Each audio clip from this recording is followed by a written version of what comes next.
Hai teman-teman, perkenalkan nama saya Cynthia Margareta Sultan, tingkat 3 dari Akademi Keperawatan Gunung Maria Tomohon. Pada kesempatan kali ini saya akan menjelaskan mengenai teori model konseptual keperawatan menurut Dorothy Johnson, yang biasanya dikenal dengan Behavioral Model System.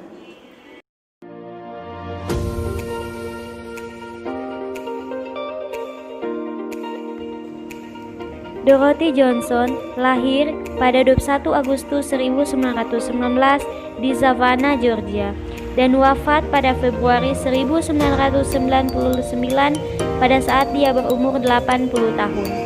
Pada tahun 1938, beliau menyelesaikan gelar asosiasinya di Armstrong Junior College di Savannah, Georgia.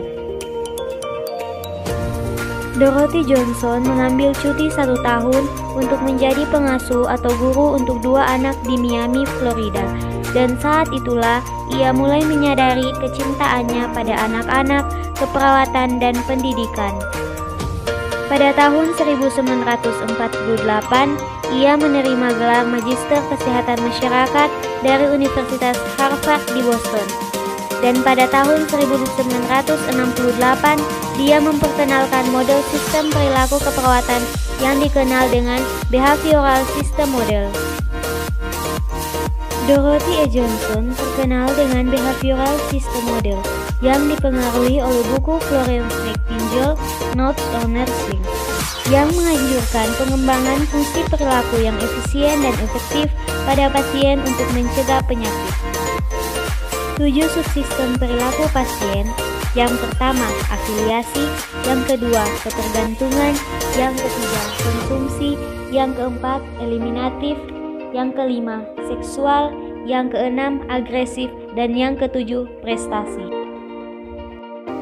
Teori Dorothy Johnson mendefinisikan keperawatan sebagai kekuatan pengatur eksternal yang bertindak untuk menjaga organisasi dan integrasi perilaku pasien. Tujuan keperawatan menurut model sistem perilaku yaitu yang pertama, membantu pasien yang perilakunya proporsional dengan tuntutan sosial. Yang kedua, membantu pasien mengubah perilakunya yang mendorong keharusan biologis. Yang ketiga, membantu pasien memperoleh manfaat selama sakit dari pengetahuan dan keterampilan dokter. Konsep utama model keperawatan Johnson. Yang pertama, manusia, di mana manusia memiliki 2 sistem, yaitu biologis dan perilaku. Yang kedua, lingkungan. Yang ketiga, kesehatan. Dan yang keempat, perawatan. Ada 3 persyaratan untuk setiap subsistem. Yang pertama, perlindungan dari pengaruh bahaya. Yang kedua, penyediaan lingkungan yang memelihara. Yang ketiga, stimulasi untuk pertumbuhan. Ketidakseimbangan salah satu subsistem akan menghasilkan kekacauan, dan disinilah peran perawat adalah untuk membantu klien kembali pada keadaan seimbang. Kekuatan dari teori Johnson. Yang pertama, memadu praktik keperawatan, pendidikan, dan penelitian. Yang kedua, menghasilkan ide-ide baru tentang keperawatan yang membedakan keperawatan dari profesi lain.